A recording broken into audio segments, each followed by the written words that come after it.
वक्रतुण्डमहाकाय सूर्यकोटि समप्रभ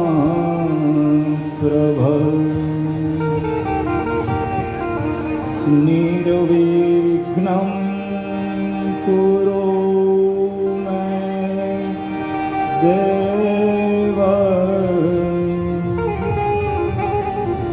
सर्वकार्येषु सर्वदा या देवी सर्वभूतेषु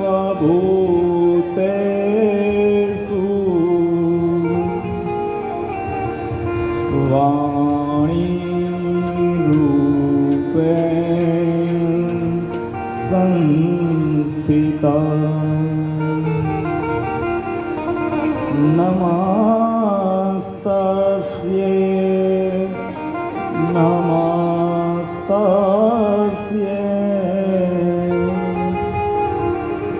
नमस्तस्यै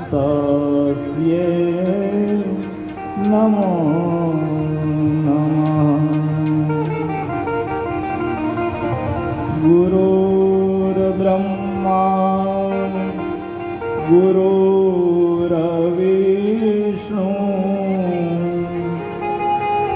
गुरुर्देवो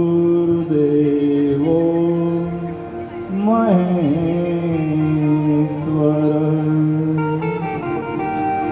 गुरुर्साक्षात्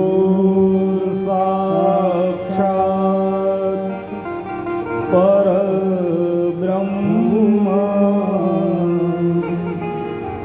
तस्मै श्री गुरवे नमः। भवानी शंकरो वंदे श्रद्धा विश्वासरूपिणो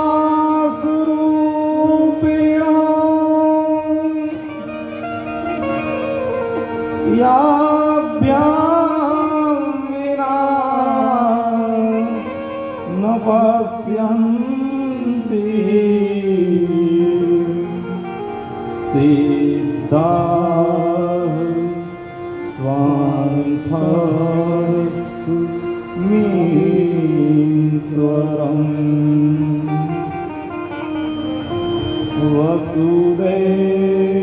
वसुदेवसुतं देवं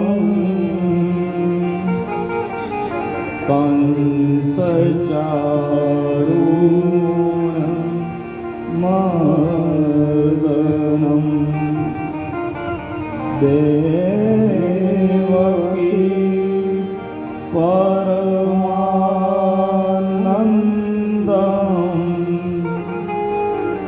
कृष्णं वन्दे जगद्गुरुं।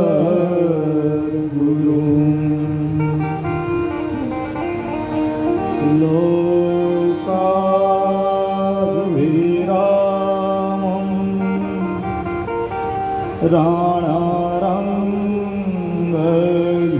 राणारङ्गधीरं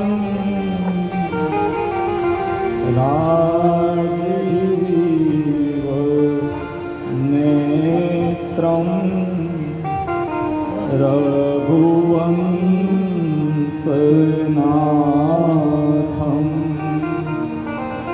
कारुण्यरूपं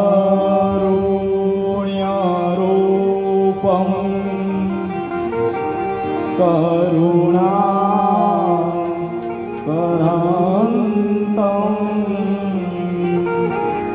श्रीरामचन्द्रं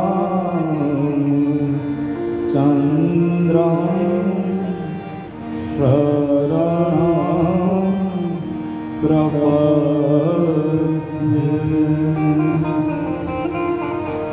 मनोजवं मारुततुल्यवेगं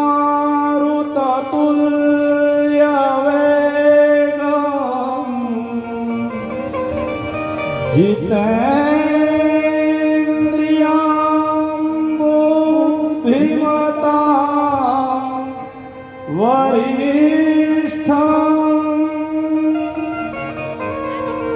वातात्मजं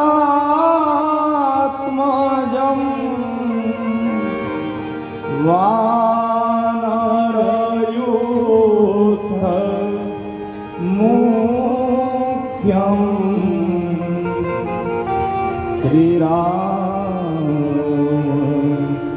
दूतं शरणं प्रपद्ये।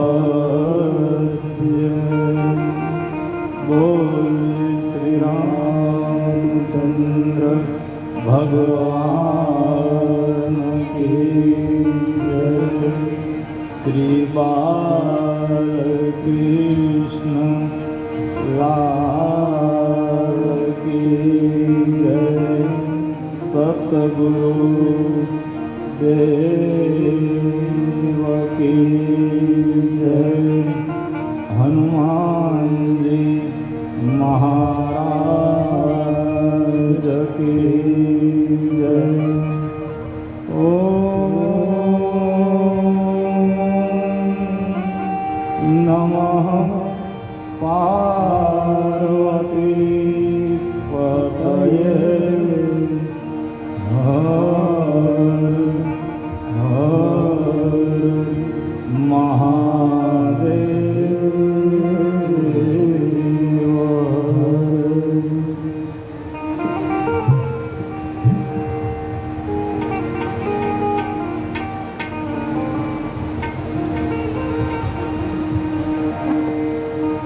श्री रामचंद्र कृपालु भजन हरण भव भयदारुणं। श्री रामचंद्र कृपालु भजन हरण भव भयदारुणं। नावकंज लोचन कंज मुखकर कंज पद कंजारुणं। नवकैष लोचन कंज मुखकर कंज पद कंजारुणं। कांदार्प अगणित अमित छवि नवनील नीरद सुंदरं। कांदार्प अगणित अमित छवि नवनील नीरद सुंदरं। पटगीत मानहु दलित रुचि सुचि नौमि जनक सुतावनं। पटगीत मानहु दलित रुचि नौमि जनक सुतावनं।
દશરથ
હનુમંત બિરાજીએ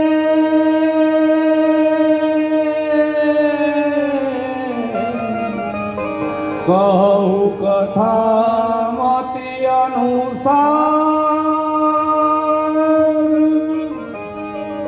પ્રેમ સહિત ગાદી ધરો પધાર્યે શ્રી પવન કુમાર સિયાવર રામચંદ્ર કી જય રઘુવીર રામચંદ્ર કી જય ઉમાપતિ મહાદેવ કી જય બોલો ભાઈ સબ સંતન કી જય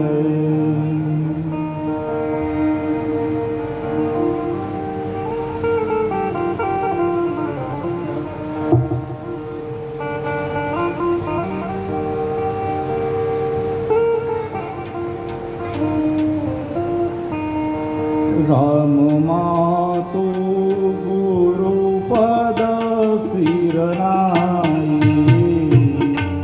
રામ જય રામ રામ માતુ ગુરુ પદ શિરનાઈ રામ જય રામ પ્રભુ પદ પીઠ રજાય સુપાઈ રામ જય રામ પ્રભુ પદ પીઠ રજાય સુપાઈ રામ જય રામ નંદી ગ્રામ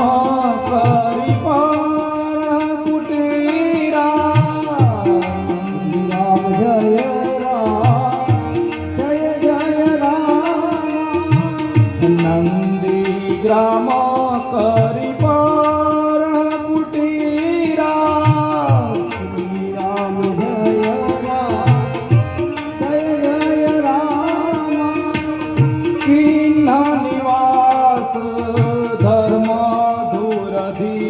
રામ શ્રી રામ જય રામ જય જય રામ કિન્હા નિવાસ ધર્મ દૂર ધીરા શ્રી રામ જય રામ જય રામ જટા જુટ શિર મુનિ પટધારી શ્રી રામ જય રામ મહિખની કુપસાથરી સવારી શ્રી રામ જય રામ જય જય રામ. હવે શ્રી રામચરિત માનસ કથાના પ્રસંગની અંદર ભરતલાલજી મહારાજ ભગવાન પાસેથી ચરણ પાદુકા લઈ આવી અયોધ્યાની રાજગાદી પર વિધિવત એનું પૂજન કરી અને પ્રસ્થાપિત કરે છે. આપણે પણ ગઈકાલે ભરત મિલાપનો અને ચરણ પાદુકા પૂજનનો પ્રસંગ છે એ બધાએ સાથે મળીને માન્યો. અવધની અંદર આવી ભરતલાલજી મહારાજ નિત્ય છે એ સવારે ઉઠી ભગવાનની ચરણ પાદુકા જે રાજ સિંહાસન પર બિરાજિત કરેલી છે એનું પૂજન કરી એની આજ્ઞાનું પાલન કરી અને રાજનું કાજ છે એ સંભાળે છે. ગુરુ માતા બધાની આજ્ઞાનું પાલન કરી અને ભરતજી છે એ અવધની અંદર એક પછી એક દિવસો વ્યતીત કરે છે. રામ જેમ વનની અંદર ગયા અને જેવા વલ્કલ ધારણ કર્યા વનનો વેશ લીધો એ જ રીતે ભરત પણ અહીંયા ઉદાસીન વ્રત છે એ ધારણ કરે છે. ભરતલાલજી મહારાજે વિચાર્યું કે મારો પ્રભુ જો વનની અંદર વાસ કરતો હોય, ભૂમિ ઉપર શયન કરતો હોય તો મારાથી ભૂમિ ઉપર પણ શયન ન થાય, કારણ કે તો મેં એની બરાબરી કરી કહેવાય, હું તો એનો સેવક છું. એટલે ભરતજી અયોધ્યાની બહાર નંદીગ્રામની અંદર માથોડું હોવાનો ખાડો કરી અને એની અંદર છે એ નિવાસ કરે છે. સવારે ઉઠી નિત્ય કર્મ કરી અયોધ્યામાં જાય, જે કાંઈ રાજકાજ હોય એ પૂર્ણ કરી ફરી પાછા નંદીગ્રામમાં આવી અને ભગવાનના નામનું સ્મરણ કરવા માંડે. ભરતલાલજી મહારાજે જે વ્રત નિયમનું પાલન કર્યું છે એ ખૂબ કઠોર છે. વનવાસ રામને થયો છે પણ છતાં પણ ભરતજી પણ એટલા જ કઠોર વ્રત અને તપનું પાલન કરે છે.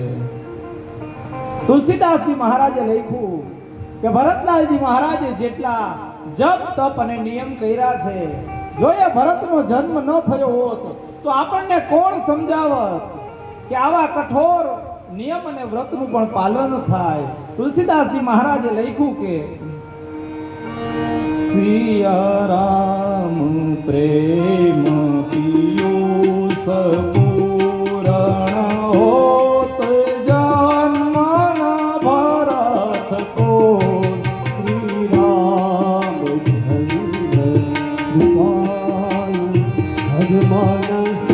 હરણ ભર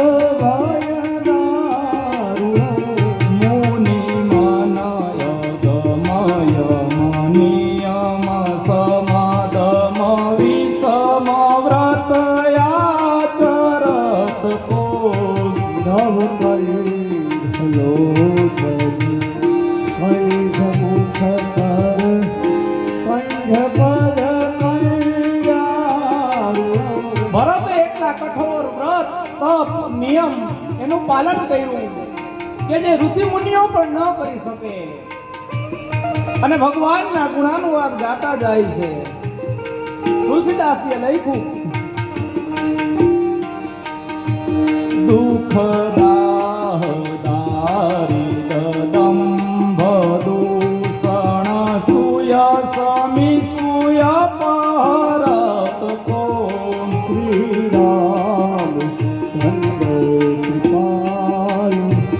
વિમલ હરણ ભાવ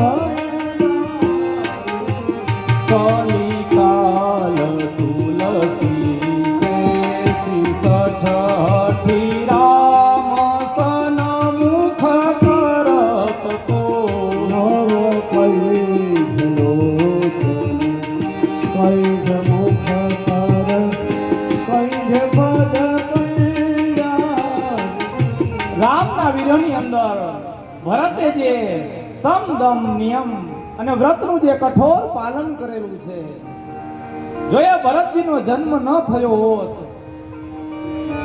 તો મને ને તમને કેમ ખબર પડત? એમ કહી તુલસીદાસજી મહારાજે રામચરિત માનસનું સોપાન પૂર્ણ કરતા લખે છે કે ભરત ચરિત કરીને તુલસીએ સાદર સુનહી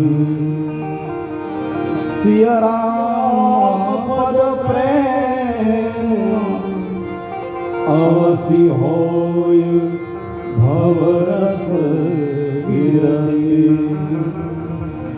આ ભરતનું ચરિત્ર છે, એને જો કોઈ આદરપૂર્વક સાંભળશે એને સીતારામના ચરણોની અંદર અથાગ પ્રીતિ થશે. એમ કહી અને તુલસીદાસજી મહારાજ રામાયણનું બીજું સોપાન અયોધ્યા કાંડ સમાપ્ત કરે છે. इति श्री राम चरित मानसे कल्प विध्वंसने विमल वैराग्य संपादनो नाम द्वितीय सोपान अयोध्या कांड समाप्त. इति सीताराम चंद्रार्पणमस्तु. बोलो श्री रामचंद्र भगवान की जय. અને હવે ત્યાંથી ત્રીજો કાંડ અરણ્ય કાંડ, એને આરણ્ય કાંડ પણ કહેવાય. અરણ્ય એટલે જંગલ. ભગવાન વનમાં ગયા એ કથા વિસ્તારથી તુલસીદાસજી મહારાજ અરણ્ય કાંડની અંદર કહે છે. અરણ્ય કાંડની શરૂઆત કરતા 2 શ્લોકની અંદર વંદના કરી. પહેલા શ્લોકની અંદર ભગવાન રામના ઈષ્ટ શંકર એમની વંદના કરી અને બીજા શ્લોકમાં ભગવાન રામનું વંદન કરી અને અરણ્ય કાંડની તુલસીદાસજી મહારાજ શરૂઆત કરે. આ કથા શંકર ભગવાન પાર્વતીને કહે છે કે હે પાર્વતી, ભગવાન રામના ગુણાનુવાદ કેટલા સુંદર અને સહજ છે. જે કોઈ આને સાંભળે તો એને વધારે ને વધારે પ્રીતિ થાય છે. પાર્વતીને શંકર ભગવાન કહે છે ઉમા રામ ગુણ બુદ્ધ પંડિત મુનિ પાવહિ વિરતી પાવહિ મોહ વિમુઢ જય હરિ વિમુખન ધર્મરતી. શંકર ભગવાન પાર્વતીને કથા કહેતા કહે છે કે હે પાર્વતી, ભગવાનના ગુણાનુવાદ કેવા છે? તો કે ગુઢ છે. જે કોઈ પંડિત છે, મુનિ છે, ધર્મજ્ઞ છે, એને વધારે ને વધારે વૈરાગ્ય છે એ ભગવાનના ગુણની અંદર આવે. અને જો કોઈ સંશયથી મૂર્ખ માણસ એને સાંભળે તો એને એમાં શંકા થાય. અને પાર્વતીજીએ તો આ કથા સંશયથી પણ સાંભળેલી જ છે ને. રામચરિત માનસની શરૂઆત જ ત્યાંથી થાય છે. જેમ જેમ તમે શ્રદ્ધા રાખી અને ભગવાનના ગુણાનુવાદ સાંભળો એમ એમ તમારી શ્રદ્ધા છે વધારે ને વધારે દ્રઢ બનતી જાય છે. તુલસીદાસજી મહારાજે કીધું કે અત્યાર સુધીની જે ભગવાનની કથા હતી, એના ગુણાનુવાદ હતા, એ મારી બુદ્ધિ અનુસાર મેં તમને કહી સંભળાવ્યા. અને હવે આગળની જે સુંદર મજાની રામના વનવાસની અરણ્ય કાંડની કથા છે એ કથા કહેતા કહે છે કે ભગવાન અહીંયા ચિત્રકૂટમાં નિવાસ કરે છે. એક પછી એક દિવસો વ્યતીત થતા જાય અને ભગવાન છે એની અલગ અલગ લીલાઓ છે એ દેખાડતા જાય છે. એમાં એક વખત તુલસીદાસજી મહારાજે લખ્યું કે શું થયું. ભગવાન રામ અને સીતા છે પર્ણકુટીની બહાર જે જગ્યા છે ત્યાં બંને બેઠા છે. લક્ષ્મણજી ફળ ફૂલ લેવા માટે બહાર ગયા છે. રામ અને સીતા બે એકલા જ બેઠા છે. અને તુલસીદાસજી મહારાજે લખ્યું એક બાર ચૂની કુસુમ સુહાય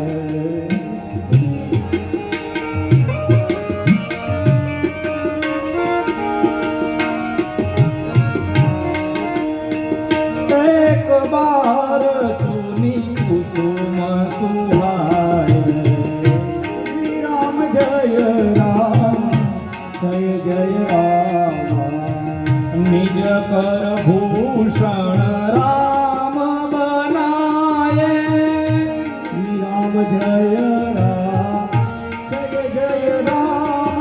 તુલસીદાસજી મહારાજે લખ્યું કે રામે પોતાના હાથથી પુષ્પ ચૂંટ્યા અને પોતાના હાથે છે એ ફૂલની છે સુંદર મજાની વેણી બનાવે છે. અને વેણી બનાવી અને સીતાજીના અંબોડામાં પહેરાવે છે. રામ અને સીતાનું આ પ્રસન્ન દાંપત્ય જીવન છે. પતિ પત્ની છે, એકાંત છે. ભગવાન સુંદર મજાની લીલા કરે છે. અને એ વખતે ઇન્દ્ર સદનમાંથી ઇન્દ્રના દીકરા જયંતની પત્ની છે. કારણ કે બાલ્ય અવસ્થામાં ભગવાને જ્યારે પતંગ ઉડાડી હતી ને ત્યારે ઇન્દ્રના દીકરા જયંતની પત્નીને એને વચન આપ્યું હતું કે હું જ્યારે ચિત્રકૂટમાં નિવાસ કરીશ ત્યારે તને દર્શન આપીશ. જયંતની પત્નીને ખબર પડી. જયંતની પત્ની આવી, ભગવાનને પ્રણામ કર્યા, ભગવાનને પગે લાગી, ભગવાનની સ્તુતિ કરી, ભગવાનના આશીર્વાદ મેળવી અને ઇન્દ્ર સદનની અંદર પાછી ગઈ. જેવી ઇન્દ્રલોકમાં ગઈ એટલે એના ઇન્દ્રના દીકરા જયંતે પૂછ્યું એને કે ક્યાં ગઈ હતી. એટલે જયંતની પત્નીએ કીધું કે હું ભગવાનના દર્શન કરવા ગઈ હતી. એટલે જયંત ખળખળાટ હસવા માંડ્યો. એટલે બહુ સારું, એમ ભગવાન ક્યાં રેઠો પડ્યો છે કે તને દર્શન આપે. એટલે જયંતની પત્નીએ કીધું પતિદેવ એવું નથી, અત્યારે ભગવાન છે ઈ રમા અવતાર લઈ એના પિતાના વચન ખાતર વનવાસની અંદર છે અને ચિત્રકૂટમાં નિવાસ કરે છે. ત્યાં જઈ અને હું એના દર્શન કરવા ગઈ હતી. એટલે જયંતને શંકા થઈ. જો હમણાં જ આપણે વાત કરી ને કે ભગવાનના ગુણાનુવાદમાં જેમ જેમ તમે શંકા કરો તેમ તેમ વધારે એની અંદર ફસાતા જાઓ. જેમ જેમ વધારે શ્રદ્ધા કરો એમ તમારી શ્રદ્ધા છે એ બમણી થતી જાય. એટલે જયંત છે એ ભગવાન છે કે નહીં એની પરીક્ષા કરવા માટે જ્યાં રામ અને સીતા બેઠા છે ત્યાં આવ્યો તો ખરા, પણ ઇન્દ્રનો દીકરો થઈ નથી આવ્યો. ત્યારે એને રૂપ બદલ્યું ભગવાનની પરીક્ષા કરવા માટે. રૂપ શેનું લીધું? કાગડાનું લીધું, વાયસનું રૂપ લીધું. એને કાગડાનું રૂપ લઈ રામ અને સીતા જ્યાં પર્ણકુટીની બહાર બેઠા છે એની સામેના ઝાડ ઉપર બેસી અને રામ સીતાને જુએ છે. તો રામ તો પોતાના હાથથી પુષ્પની માળા બનાવી અને સીતાજીને પહેરાવે, વેણી બનાવી એના આંબોડામાં નાખે અને જયંત આ બધું જોવે છે. ભગવાનની આ લીલા જોઈ અને ઇન્દ્રના દીકરાને થયું કે આવો ભગવાન હોય. એક સ્ત્રીની પાછળ જેમ સામાન્ય મનુષ્ય લોલુપ હોય એમાં એના પત્નીની સેવામાં પડ્યો છે. એટલે જયંતે શું કર્યું? રામ અને સીતા બેઠા હતા, એમાં સીતાજી પોતાના પગ લાંબા કરી અને બેઠા હતા. એમાં સીતાજીના જમણા પગના અંગૂઠાની અંદર એ કાગડાના રૂપે એને ચાંચ મારી. ચાંચ તો મારી, પણ ચાંચ મારીને પાછો અહીંયાથી ઉડીને ભાગ્યો. એટલે સીતાજી કહેવા માંડ્યા, પ્રભુ જુઓ તો ખરી આ લૂચું પક્ષી, આપણે આપણી પર્ણકુટીરમાં બેઠા છે, આપણે એનું કાંઈ બગાડ્યું નથી, તોય મારા પગના અંગૂઠામાં એને ચાંચ મારી. પણ ભગવાન તો સમજી ગયા કે આ પક્ષી કાગડો નથી, આ ઇન્દ્રનો દીકરો જયંત છે. એટલે ભગવાનને ક્રોધ આવ્યો અને ભગવાને ક્રોધમાં બાજુમાં પડેલા દર્ભની સળી હતી એ સળી ઉપાડી અને ખાલી એને ક્રોધમાં આમ ઘા કર્યો જયંતની પાછળ. પણ આ તો ભગવાનની દર્ભની ફેંકેલી સળી, એમાંથી બ્રહ્માસ્ત્ર થયું. અગ્નિનો ભડકો છે એ જયંતની પાછળ ને પાછળ માંડ્યો જાવા. જયંત સમજી ગયો કે જે દર્ભની સળીમાંથી આવ્યું અગ્નિઅસ્ત્ર બનાવી શકતો હોય એ કોઈ સામાન્ય વ્યક્તિ ન હોય. પણ હવે તો મોડું થઈ ગયું કે હવે કરવું શું? જયંત છે એ ગમે એવી ગતિએ ઉડે, પણ આ બાણ છે ભગવાનનું એની પાછળ ને પાછળ હાલ્યું જાય. જયંત ઉડતો ઉડતો ઇન્દ્ર મહારાજ પાસે ગયો. ઇન્દ્રલોકમાં જઈને એના પિતાજીને કહેવા માંડ્યો, પિતાજી મને બચાવો. ઇન્દ્રદેવે જોયું ત્યાં તો પાછળ ભગવાનનું બાણ. ઇન્દ્ર સમજી ગયો કે આને તો હું પણ ન ટાળી શકું. ઇન્દ્રએ કીધું, તું મારો દીકરો સાચો, પણ અત્યારે નહીં, અહીંથી જલ્દી જા, નહીંતર મારું ઇન્દ્રાસન હળગાવી નાખશે. જયંત ત્યાંથી પાછો ઉડ્યો. આનો મતલબ એમ કે જો ભગવાનનો આપણે દ્રોહ કરી તો સગો બાપ પણ તમને આશરો ન આપે. ઇન્દ્રએ પણ આશરો ન આપ્યો. જયંત ઉડતો ઉડતો અહીંયાથી કૈલાસમાં ગયો શંકર ભગવાન પાસે. શંકર ભગવાને આશરો ન આપ્યો. બ્રહ્મલોકમાં ગયો, બ્રહ્માજી આશરો ન આપ્યો. જયંત બધે ઉડતો ઉડતો ફરે, પણ એને કોઈ આશરો નથી આપતું. જયંતને એમ થયું કે હમણાં આ બાણ છે એ મને બાળી નાખશે. એમાં ઉડતા ઉડતા એને નીચે નારદજી દેખાણા. જયંતે ઉડતા ઉડતા નારદજીને કીધું કે મુનિ મને બચાવો, આ ભગવાનનું બાણ મને મારી નાખશે, સળગાવી નાખશે હમણાં. નારદ તો ગમે એમ કોઈ સંત છે ને, જગતમાં જ્યારે કોઈનો તમને આધાર ન મળે, કોઈનો આશરો ન મળે, ત્યારે ભારતીય સંસ્કૃતિનો એક સંત છે ને તમને બચવાનો માર્ગ બતાવશે. જયંત કાગડાના સ્વરૂપે આકાશમાં ઉડે જાય છે. એની નીચે નારદ મુનિ દોડતા દોડતા જયંત તારે સંવાદ કરે છે. જયંતે કીધું કે મેં આવી રીતે ભગવાનનો અપરાધ કર્યો, હવે મુનિ મને બચાવો. એટલે નારદ મુનિએ કીધું, જયંત તારે 14 લોકમાં ક્યાંય જવાની જરૂર નથી બચવા માટે. એ જેનો અપરાધ કર્યો છે ને એની પાસે જઈ અને એની માફી માંગ, તો તને આમાંથી મુક્તિ મળે. જયંતને રસ્તો બતાવ્યો. એટલે જયંત છે એ ઉડતો ઉડતો ભગવાન રામ પાસે આવ્યો અને ભગવાનના ખોડામાં પડી ગયો. ભગવાનના ખોડામાં પડી અને ભગવાનને આજીજી કરવા માંડ્યો કે હે પ્રભુ, મને માફ કરો, મને ક્ષમા આપો, મારી ભૂલ થઈ, હું તમને ઓળખવામાં ભૂલ ખાઈ ગયો. પણ ભગવાન તો દયાળુ છે ને, ભગવાને એને માફ કર્યો. પણ એને જે ભૂલ કરી એની સજા તો આપી. શું સજા આપી? તુલસીદાસજી મહારાજે લખ્યું કે એક નયન કરી તજા ભવાની. શંકર ભગવાન આ કથા પાર્વતીને કહેતા કહે છે કે હે પાર્વતી, ભગવાને એને એક નયન વાળો કરી નાખ્યો. એક નયન એટલે એક આંખ.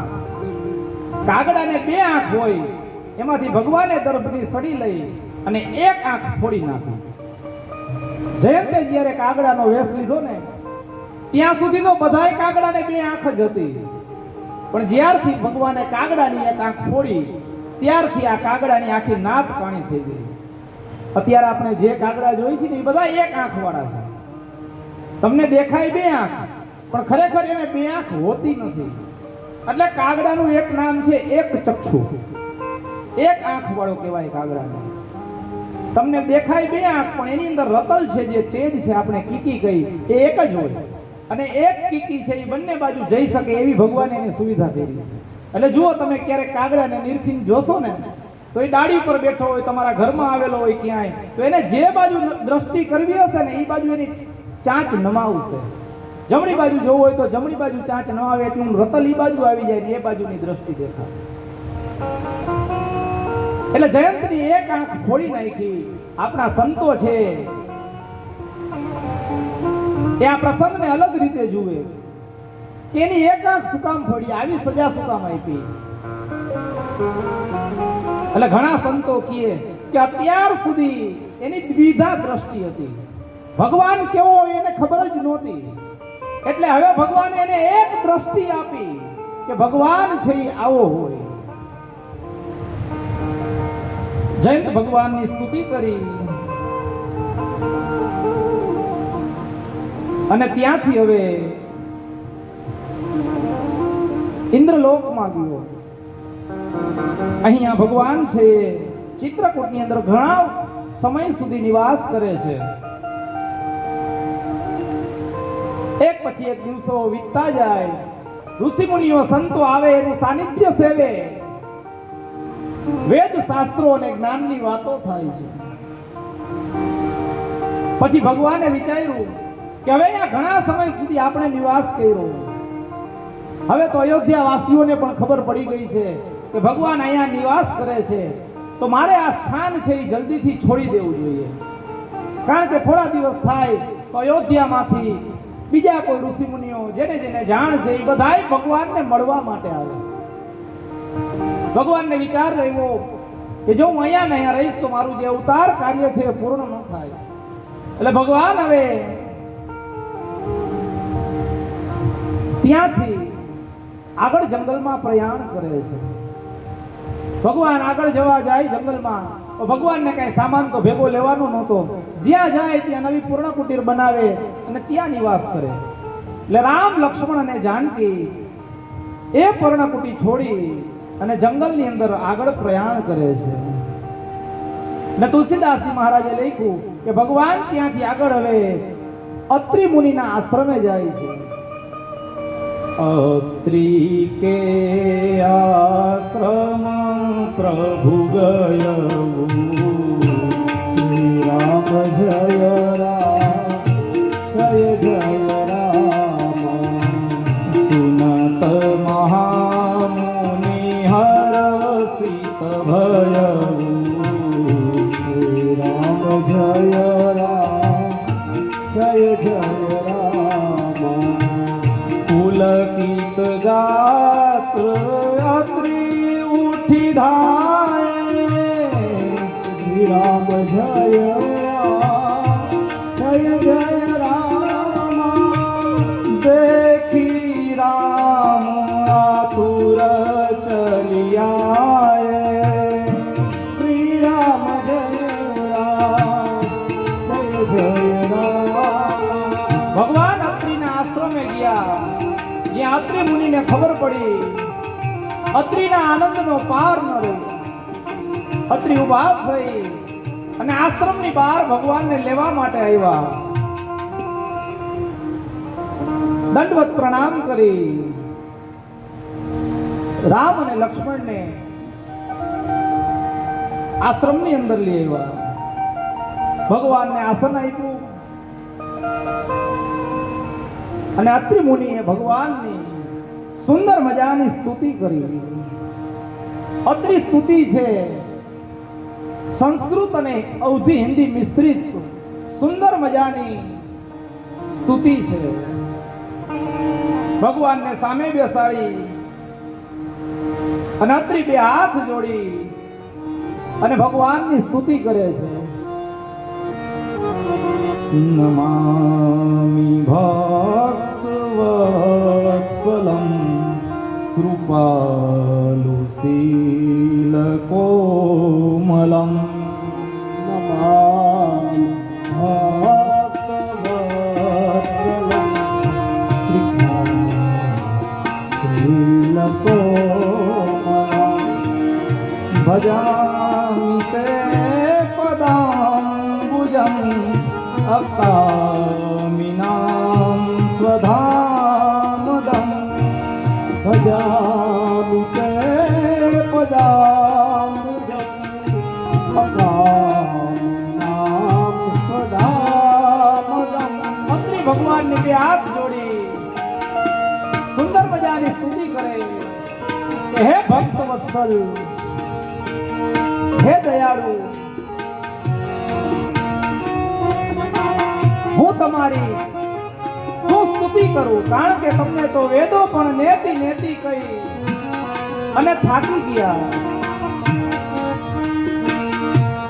નિકામ શ્યામ સુંદરમ ભવાંભુનાથ મંદરમ. નિકામ શ્યામ સુંદરમ ભવાંભુનાથ મંદરમ. પ્રફુલ્લ કંજલોચનમ મદાધિદોષમોચનમ. પ્રફુલ્લ કંજલોચનમ મદાધિદોષમોચનમ. અત્રિએ બે હાથ જોડી અને ભગવાનની સ્તુતિ કરતા કીધું કે હે રાવણના શત્રુ, કરોડો કામદેવ પણ જેની મૂર્તિ સામે સાવ તુચ્છ લાગે, એ હે દયાળુ બ્રહ્મા વિષ્ણુ અને મહેશ પણ જેનું રૂપ નિહારતા થાકતા નથી, એવા હે કોટી કોટી કામદેવને પણ લજ્જા પાવનાર ભગવાન, હું તમારી શું સ્તુતિ કરું. અનુપરૂપ ભૂપતિ નતો હમર બીજાપતિ. સ્વરૂપ ભૂપતિ ભૂપતિ. હે અનેક રૂપ ધારણ કરવા વાળા, રાજાઓમાં શ્રેષ્ઠ, વેદો પણ જેને નેતિ નેતિ કહી અને થાકી જાય, એવા હે પરમ કૃપાળુ રામ, તમે આજે મને દર્શન આપી અને ધન્ય કર્યો છે. અને છેલ્લે અત્રિએ ભગવાનને કીધું, વિનતી કરી મુનિનાય શિર, કહ કર જોરી બહોરી. ચરણ સરોરુહુ નાથ જની, કબહુ તજે મતી મોર. અત્રિએ ભગવાનને કીધું, હે પ્રભુ, હું બે હાથ જોડી અને વારંવાર તમારી પાસે એ જ માંગુ છું કે તમારા ચરણ કમળની અંદર મારી પ્રીતિ છે એ ક્યારેય ઓછી ન થાય. જ્યાં જ્યાં જન્મ મળે એ દરેક જન્મની અંદર તમારા પ્રત્યેની ભક્તિ અને પ્રીતિ છે એ નિસ્દિન વધતી જાય. જેમ ચકોર પક્ષી ચંદ્રને નિહાળી અને ક્યારેય થાકે નહીં, ધરાય નહીં, એમ હે પ્રભુ, હું પણ તમારી ભક્તિ કરતા ક્યારેય ધરાવું નહીં. તમારી અવિરલ ભક્તિ છે એનું મને વરદાન આપો.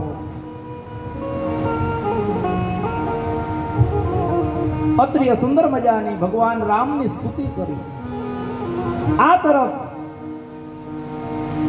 સીતાજી છે એ અંસોયાજી પાસે આવીને બેઠા. અંસોયા એટલે કોણ? સતી અંસોયા, જેને જગતની સ્ત્રીઓને સ્ત્રી ધર્મ શું છે એ સમજાયું, એ સતી છે. એટલે અંસોયાજી અહીંયા સીતાજીને સ્ત્રી ધર્મનું થોડુંક વિસ્તારથી છે વર્ણન કરે છે.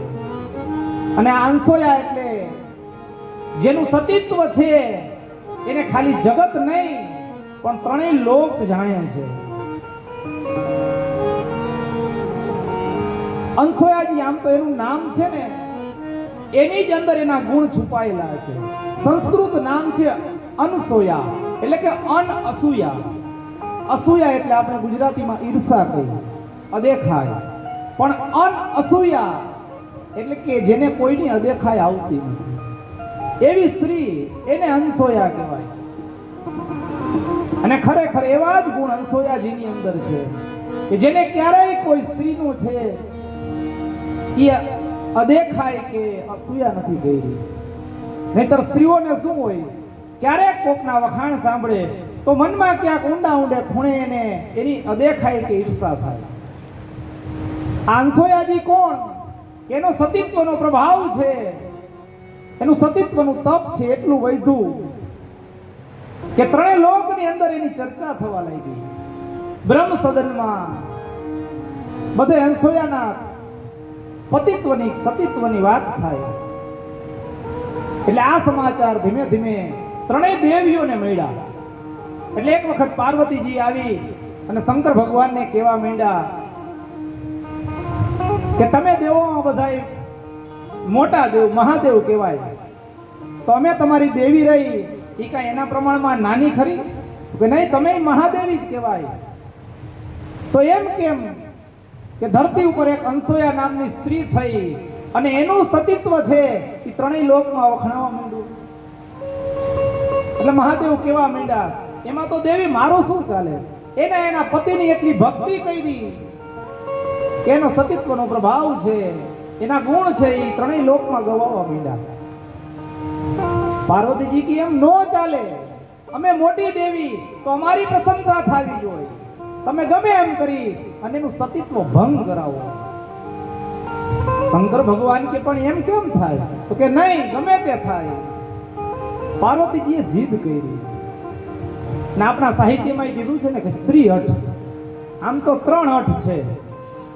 બાળ હઠ, બાળક કોઈ જીદ કરે તો એની હઠ આપણે પૂરી કરવી પડે. બીજી હઠ રાજ હઠ, પેલા રાજા રજવાડા હતા એમાં રાજનો કોઈ ભાગ્ય હોય અને જો એ કોઈ જીદ કરે ને તો એ રાજ હઠને પણ પૂરી કરવી પડે. અને આ ત્રીજી હઠ સ્ત્રી હઠ, સ્ત્રી પણ કોઈ હઠ કરે તો એના પતિએ ગમે એ ભોગે એને પૂરી કરવી પડે. અહીંયા પાર્વતી જે રીતે જીદ કરી એવી રીતે બ્રહ્માણીએ બ્રહ્માજી પાસે અને લક્ષ્મીજીએ વિષ્ણુ ભગવાન પાસે જીદ કરી. ત્રણેય દેવો ભેગા થયા. ત્રણેય દેવો કે હવે શું કરશું? શંકર ભગવાન કે શું થાય હવે? ત્રણેય દેવીઓની જીદ છે તો આપણે જાય અંસોયા પાસે અને એનું સતીત્વ છે એ ભંગ કરાવી.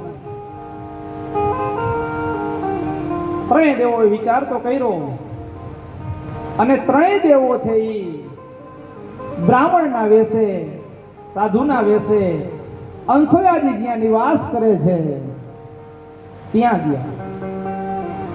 ત્યાં જઈ અને ત્રણેય દેવોએ કીધું ભિક્ષાન દેહી. અંસોયાજીએ ત્યાં સાદ સાંભળ્યો, તરત પર્ણકુટીરમાંથી ફળની ટોપલી ભરી અને લઈ આવ્યા ભિક્ષા આપવા માટે. ત્રણેય દેવો સંન્યાસી રૂપે કહેવા માંડ્યા કે અમારે આ ભિક્ષા નથી જોતી. એટલે અંસુયાજી કે તમારે ભિક્ષામાં બીજું કાંઈ જોતું હોય તો હું કાંઈ પકવીને તમને આપું ભિક્ષામાં, ઈ ભિક્ષા નથી જોતી, આ બાધી ભિક્ષા નહીં.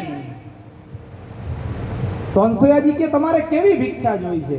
એટલે ત્રણેય દેવો સંન્યાસી રૂપે કહેવા માંડ્યા કે અમે ભિક્ષા લેવા આવ્યા તો ખરી પણ અમારે ભિક્ષા છે ને બાધી નથી જોતી. અમને ભિક્ષા છે તમે વસ્ત્ર ઉતારી અને પછી ભિક્ષા આપો તો જ તારી ભિક્ષા લેશું. અને અંસોયાજી મૂંઝાણા કે આવી ભિક્ષા જો હું આપવા જાઉં તો મારા સતીત્વનો ભંગ થાય, મારો પતિવ્રતા ધર્મ છે એ મુકાઈ જાય. પણ અંસોયાજી સમજી ગયા કે આવી ભિક્ષા માગનારે કોઈ સામાન્ય ન હોય. અંસોયાજી કે કાંઈ વાંધો નહીં એમ કહી અને પર્ણકુટીરની અંદર ગયા. પર્ણકુટીની અંદર એના પતિના દરરોજ ચરણ ધોઈ અને ચરણામૃત લેતા. ઈ ચરણ ધોયેલું જળ હતું, ઈ જળ છે એ હાથમાં લઈ અને અંસોયાજીએ ઈ ત્રણેય દેવો જે આવ્યા હતા સાધુ વેશે એના ઉપર છટકાવ કર્યો અને બ્રહ્મા વિષ્ણુ અને મહેશ ત્રણેય હતા એ નાના 6 માસના બાળક બની ગયા. અંસોયાજીએ જોયું કે હવે આ ત્રણેય બાળકો છે નાના છે 6 માસના, તો હવે આને ભિક્ષા આપવામાં કઈ વાંધો નહીં. એટલે ત્રણેય બાળકોને અંસોયાજી પર્ણકુટીરમાં લઈ ગયા અને પછી વિચાર કર્યો હવે આ 6 માસના બાળકોને ભિક્ષા આપવી શું? મોઢામાં દાંત નહીં, ફળ તો ખાય નહીં. એટલે અંસોયાજીએ પછી એને કીધું તું ને કે ભાઈ તમે વસ્ત્ર ઉતારીને આપો. એટલે અંસોયાજીએ એ 6 માસના ત્રણેય બાળકોને પૈપાન કરાવ્યું, દૂધ પીવડાવ્યું. અને પછી અંસોયાજીને તો સંતાન નહોતા જ, એટલે આનંદનો પાર ન રહ્યો. કારણ કે ત્રણેય દેવો 6 માસના બની ગયા. એટલે એ ત્રણેય દેવોને રમાડે, નવડાવે અને એક પછી એક દિવસો છે એ મેંડા વ્યતીત થવા. અને અંસોયાજીનો સમય છે એ ધીમે ધીમે વ્યતીત થવા માંડ્યો ત્રણેય બાળકો સાથે. હવે અહીંયા ત્રણેય દેવીઓ મૂંઝાણા કે ઘણો સમય થઈ ગયો, મહાદેવ કૈલાસમાં આવ્યા નથી, બ્રહ્મલોકમાં બ્રહ્મદેવ આવ્યા નથી. ત્રણેય દેવીઓ ભેગી થઈને એકબીજાને પૂછવા માંડી કે શું થયું, ક્યાં ગયા છે પતિદેવ? તો કે મેં સતીત્વ ભંગ કરવા માટે મોકલા હતા, કાંઈ સમાચાર નથી. ત્યાં નારદ મુનિ આવીને ત્રણેયને સમાચાર આપ્યા કે તમારા પતિને તમે ગોતો છો પણ આવશે નહીં હવે. તો કે કેમ? તો કે હવે અંસુયાજી આવવા જેવા રાખ્યા હોય તો ને. તો કે કેમ? તો કે હવે નહીં આવી શકે, નાના 6 માસના બાળકો બનાવી દીધા. જો કે હે, તો હવે અમારા પતિ? તો કે જોતા હોય તો જાઓ એની પાસે. ત્રણેય દેવીઓ છે અંસુયાજી પાસે આવી. અંસુયાજી પાસે આવી હાથ જોડીને કહેવા માંડી કે હે સતી, અમારા પતિને અમે પરીક્ષા કરવા મોકલા હતા, અમને પાછા આપો. અંસુયાજી કે પરીક્ષા કરવા આવ્યા એ તમારા પતિ હતા? તો કે હા. તો કે એ મને ખબર નથી. કઈ વાંધો નહીં, ભિક્ષા લેવા આવ્યા હતા. તો કે ક્યાં છે એ? કે ત્રણેય અંદર છે, તમારા પતિ હોય તો મારે એને કઈ રાખવા નથી, તમ તારે લઈ જાવ ઘરે. જ્યાં લઈ જવાની આજ્ઞા કરી ત્યાં તો ત્રણેય દેવીઓ રાજી થઈ ગઈ અને દોડતી દોડતી પર્ણકુટીની અંદર ગઈ. અને જ્યાં અંદર જઈને જોયું તો 3 પારણા છે અને ત્રણેય પારણાની અંદર એક એક બાળક સૂતું છે. હવે 6 મહિનાના ઓળખાય કેમ? ત્રણેય દેવીએ વિચાર કર્યો કે આપણે પતિને ઉપાડવા જાય અને એમાં ક્યાંક જો બીજાનો પતિ આવી જાય તો આપણું સતીત્વ ભંગ થાય. જુઓ, જે બીજાનું સતીત્વ ભંગ કરાવવા નીકળી હતી, અદેખાઈ કરી ને. મેં તમને પહેલા જ નામનો અર્થ કીધો કે જે અદેખાઈ કોઈની કરતી નથી એને અનસૂયા કહેવાય. પછી આપણે ગુજરાતીમાં અનસોયા કરી નાખી. અને અદેખાઈ કરતી હતી એનો જ સતીત્વ છે. અત્યારે ત્રણેય દેવીઓ વિચાર કરવા માંડી કે શું કરવું હવે. અંસોયાજીએ કીધું કેમ નથી તમારા પતિ અંદર? તો કે છે, પણ આ સ્વરૂપે અમારા પતિ નથી. તો કે લઈ જાઓ, તમારા પતિ જ છે, પણ આમાં ક્યાં પતિ અમારા કેમ ખબર પડે? ત્રણેય દેવીઓ હાથ જોડી અને અંસુયાજીની માફી માંગી કે હે દેવી, અમને ક્ષમા કરો, અમારી ભૂલ થઈ કે અમે તમારી અદેખાઈ કરી અને તમારી પરીક્ષા કરવા માટે અમારા પતિને મોકલા. અંસુયાજી તો સરળ હતા. એને કીધું દેવીઓને કે કઈ વાંધો નહીં, હવે તમ તારે અંદર જાઓ, તમને તમારા પતિ છે એ ઓળખાઈ જશે. ત્રણેય દેવીઓ જ્યાં અંદર પર્ણકુટીમાં ગઈ તો પેલું પારણું હતું. એ પારણાની અંદર જે બાળક સૂતું હતું એમાં ગળાની અંદર સર્પ વીટેલો દેખાણો. એટલે પાર્વતીજી સમજી ગયા કે હા, આ આપણું છે. તરત જ એને ઉપાડી નાખ્યો. બીજું બાળક સૂતું હતું, એના હાથની અંદર ચક્ર દેખાણું. લક્ષ્મીજી સમજી ગયા કે આ વિષ્ણુ ભગવાન. પછી બ્રહ્માજી વૈધા, એને બ્રહ્માણીએ તેડી લીધા. અને અંસુયાજી કીધું તમારા પતિ તમને મળી ગયા? તો કે હા. તો જાઓ હવે. ત્રણેય દેવીઓ હસવા માંડી કે આવા પતિને લઈને ક્યાં જાય? 6 માસના પતિ એને મૂળ હતા એવા કરી દો. ત્રણેય દેવીઓ ફરી અંસુયાજીએ કૃપા કરી અને બ્રહ્મા, વિષ્ણુ અને મહેશ જે 6 માસના બનાવ્યા હતા એને ફરીથી પાણીની અંજલી છાટી અને મૂળ સ્વરૂપે છે એ પર્ણકુટીમાં લાવ્યા. ત્રણેય દેવીઓ છે એ રાજી. બ્રહ્મા, વિષ્ણુ અને મહેશ અને ત્રણેય દેવીઓ પર્ણકુટીમાં ઊભા છે. અને અંસુયાજીને કીધું કે હે સતી, અમે તમારા ઉપર પ્રસન્ન થયા છે. તમારા સતીત્વના પ્રભાવથી તમારે જોતું હોય એ માંગી લ્યો. અંસુયાજીએ કીધું મેં મારા સતીત્વના પ્રભાવથી મને બધું જ મળી રહે છે, મારે કઈ જ ઈચ્છા નથી, પણ છતાં એ દેવો હમણાં થોડા સમયથી આ મેં તમને બાળક સ્વરૂપે રમાડ્યા ને, એટલે મનની અંદર એક ઊંડી ઊંડી ઈચ્છા થઈ કે મારે પણ જો તમારા જેવું બાળક હોય ને તો સારું. ત્રણેય દેવો કેવા માંડ્યા, તો અમે તમારા ઘરે બાળક થઈને આવી. બ્રહ્માજી કે હું આવું, વિષ્ણુ ભગવાન કે હું આવું, શંકર કે હું આવું. અનસુયાજી કે મારે 3 બાળક નથી જોતા, મારે એક જ બાળક જોઈ છે. એટલે ત્રણેય દેવોએ વરદાન આપ્યું કે હે સતી, અમે તમને વરદાન આપી છીએ કે તમારી આ જે બાળક ઉત્પન્ન થશે એમાં અમારા ત્રણેયનો અંશ રહેલો હશે. અને એ ત્રણેય દેવોના આશીર્વાદથી અનસુયાને જે ત્યાં દત્તાત્રેય નામના 3 મુખવાળા દત્તાત્રેય ભગવાનનો જન્મ થયો. આમ તો દત્તાત્રેયને એ 3 ભાઈ છે. ઘણા સંતો એમ પણ કે શાસ્ત્રમાં કથા મળે કે બ્રહ્મા, વિષ્ણુ અને મહેશ છે એ દત્તાત્રેયની અંદર ત્રણેયનો અંશ છે. પણ એ સિવાયના ચંદ્ર એ પણ અનસુયાના કુખેથી જન્મા. એ બ્રહ્મા સ્વરૂપ છે, દત્તાત્રેય છે, વિષ્ણુ સ્વરૂપ છે. અને એના ત્રીજા ભાઈ દુર્વાસા, અમરીશની એકાદશી ભંગ કરવા ગયા હતા ને, એ દુર્વાસા પણ અનસુયાના દીકરા છે અને એ સાક્ષાત શિવનું સ્વરૂપ છે. ત્રણેયના દેવોના વરદાનથી દત્તાત્રેયનો જન્મ થયો. અને એ દત્તાત્રેય કોણ? મહાન તપસ્વી, જેને 24 ગુરુ કર્યા હતા.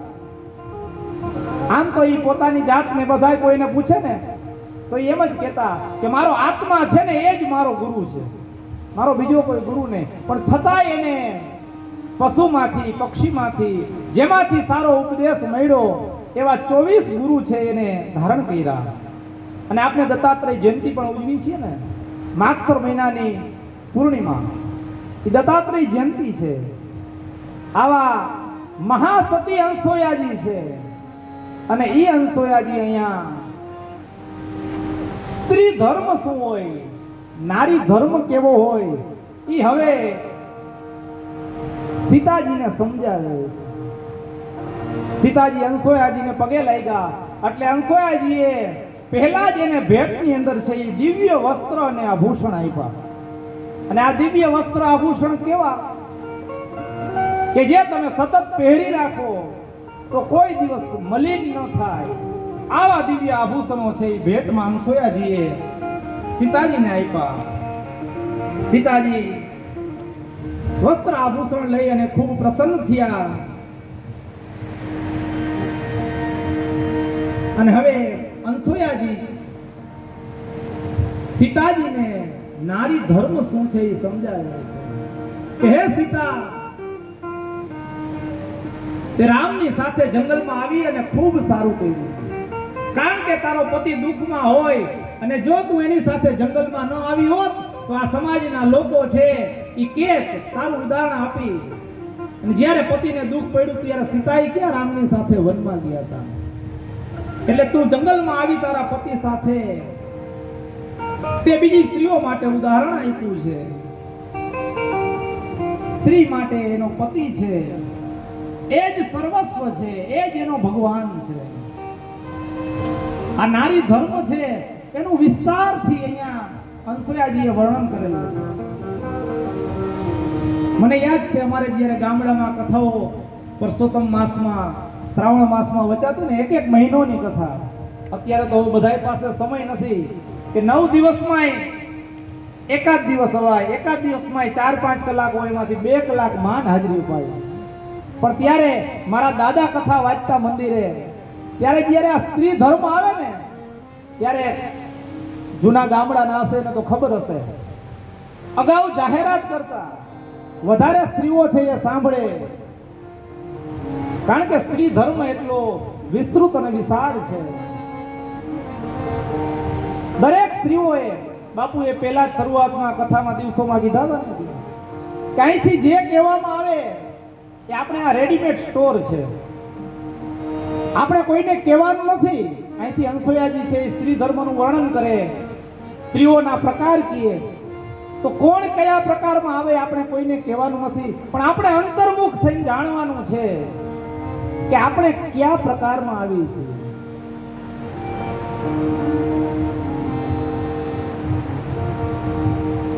અંસુજાજીએ કીધું સીતાજીને કે હે સીતા, સ્ત્રી માટે એનો પતિ છે એ અમિત દાની છે. સ્ત્રીને અધમ કીધી છે, છતાં પણ જો એક પતિની ભક્તિ કરે તો એની પતિ ભક્તિ દ્વારા એ સર્વસ્વને પ્રાપ્ત કરી શકે એમ છે. અને અંસુયાજીએ કીધું કે ધીરજ ધર્મ મિત્ર નારી આપદ કાલ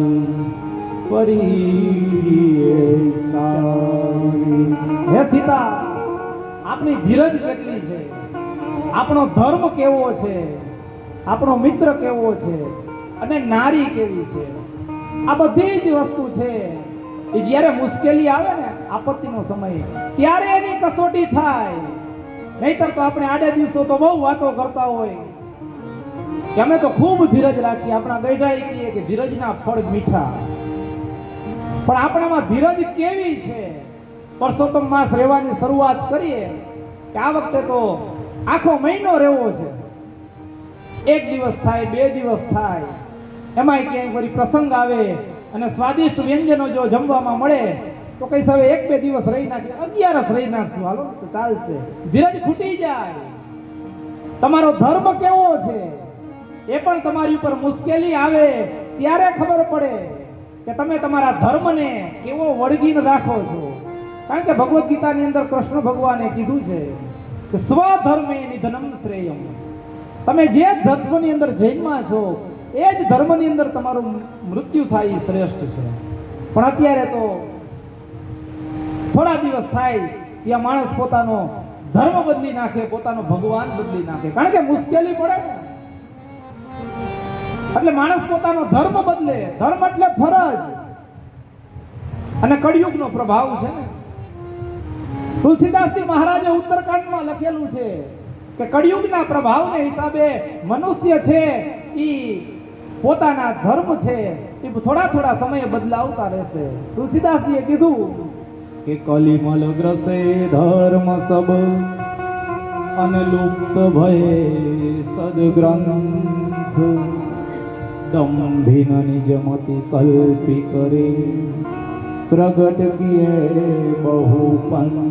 કળિયુગની અંદર દંભી લોકો હશે એ ડગલે ને પગલે નવો પંથ છે ઊભો કરશે. આ મારે ને તમારે વિચારવા જેવું છે અત્યારે કે આપણે સનાતનનો હાઈવે મૂકી અને નાના કેળા ઉપર હાલતા થઈ ગયા છે.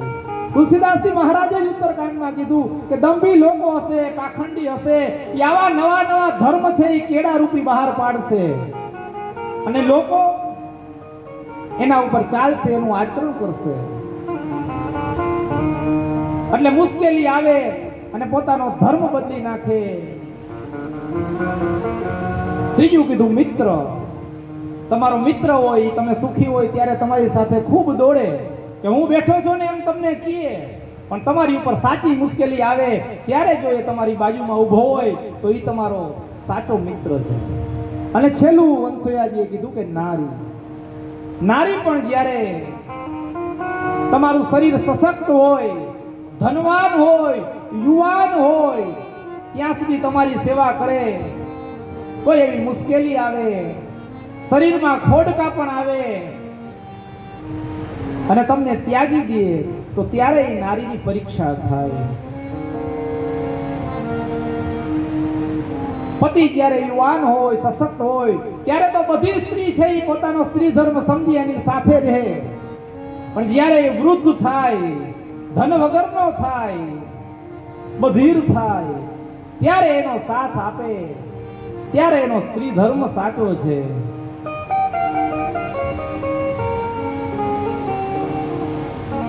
સ્ત્રીને માટે એનો પતિ છે એ જ એનો ભગવાન છે. સ્ત્રી માત્ર એનું જ સેવા કરે તો પણ એ ઉત્તમ લોકની પ્રાપ્તિ કરે. સ્ત્રીને જુઓ ક્યાંય જવાની જરૂર નથી એના પતિની સેવા સિવાય.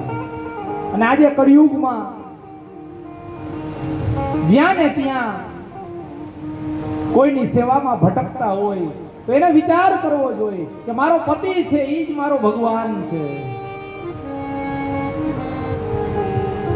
હંસવેજીએ કીધું કે સ્ત્રી છે એ 4 પ્રકારની હોય. કઈ કઈ? ઉત્તમ મધ્યમ નીચ લઘુ સકલ કહું સમુજાય આગે સુનહી તે ભવતરહી સુનહુ સિય ચિતલા. હે સીતા, 4 પ્રકારની સ્ત્રી હોય. એક ઉત્તમ, બીજી મધ્યમ, ત્રીજી નીચ અને ચોથી લઘુ. આ 4 પ્રકારની હોય. હવે 4 પ્રકારની સ્ત્રીઓના લક્ષણ અહીં અંસોયાજી વર્ણન કરે છે. એમાં ઉત્તમ સ્ત્રીનું લક્ષણ વર્ણવતા અંસોયાજીએ કીધું, ઉત્તમ કે યસ બસ મન માહી શ્રી રામ જય રામ જય જય રામ. ઉત્તમ કે યસ બસ મન માહી શ્રી રામ જય રામ જય જય રામ. સપને હું આન પુરુષ જગનાહી શ્રી રામ જય રામ જય રામ. સપને હુઆન પુરુષ જગનાહી શ્રી રામ જય રામ જય જય રામ. અંસરાજીએ કીધું કે હે સીતા, ઉત્તમ સ્ત્રી એ છે કે જેના મનમાં બીજા કોઈ આ જગતની અંદર પુરુષ જ નથી એવું વિચારે. આવી જે કોઈ સ્ત્રી હોય એને ઉત્તમ કહી છે. ઉત્તમ સ્ત્રી હોય એના માટે એનો પતિ છે એક જ પુરુષ છે. એના પતિ સિવાય આ જગતની અંદર બીજા કોઈ પુરુષ જ નથી. આવો વિચાર કરે એ ઉત્તમ છે. મધ્યમ પર પતિ દેખાહી કે શ્રી રામ જય રામ જય જય રામ. મધ્યમ પર પતિ દેખાહી કે શ્રી રામ જય રામ જય જય રામ. ભ્રાતા પિતા પુત્ર નિજ જૈસે શ્રી રામ જય રામ જય જય રામ. ભ્રાતા પિતા પુત્ર નિજ જૈસે શ્રી રામ જય રામ જય જય રામ. મધ્યમ બીજા પ્રકારની સ્ત્રી છે. એ જગતની અંદર બીજા પુરુષો છે એ જુએ. ઉત્તમ છે એને મન તો આ જગતમાં કોઈ પુરુષ જ નથી. પણ મધ્યમ બીજા પ્રકારની સ્ત્રી છે. એને મન આ જગતમાં બીજા પુરુષ છે. પણ એ કઈ રીતે જુએ કે જગતમાં મારા પતિ સિવાયના જે કોઈ પુરુષ છે એ મારો ભાઈ છે, કાં મારા પિતા છે અને કાં મારો પુત્ર છે. આવી દ્રષ્ટિથી બીજા પુરુષોને જુએ છે. ત્રીજા પ્રકારની સ્ત્રી છે એ ધર્મ વિચારી અને કુળની પરંપરામાં રહી અને પોતાના નિયમનું પાલન કરે છે. એમ વિચારે કે જો મારાથી પાપ થશે, ઓલું પગલું ભરાશે તો કુળને કલંક લાગશે. આવી સ્ત્રી છે એ બીજાના ભયને વશ રહી અને પોતાના ધર્મનું પાલન કરે છે.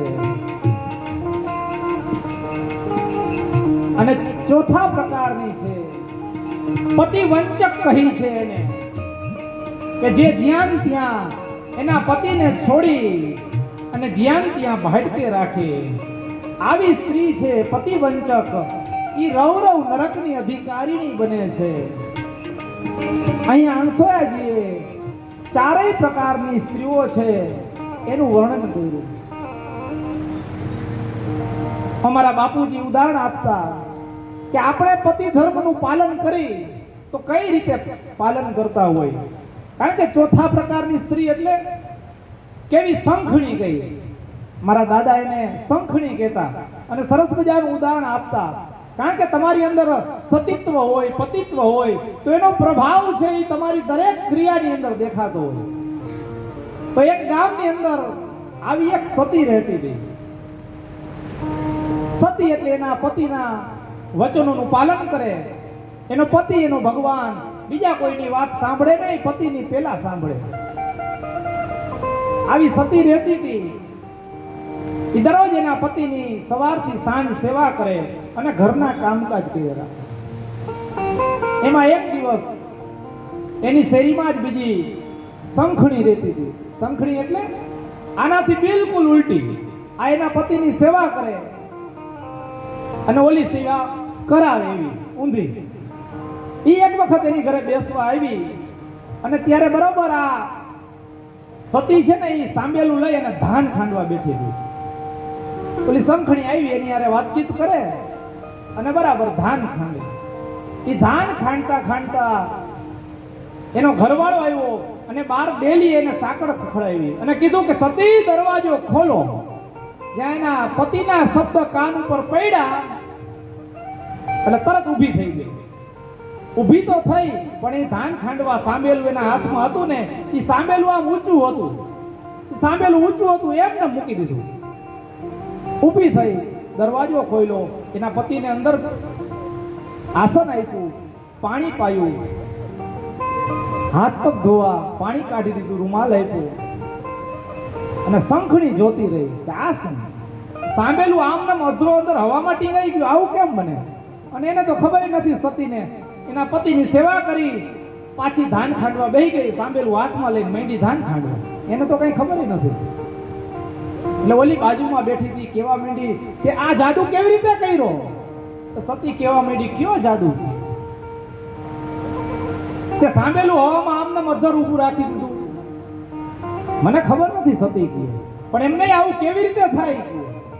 બેન મને ખબર નથી. હું તો મારા પતિના શબ્દો મારા કાનમાં પડે એટલે હું એની ભક્તિ માટે જે કામ ઘરનું કરતી હોય ને એ બધું અધૂરું મૂકીને એની સેવામાં લાગી જાઉં.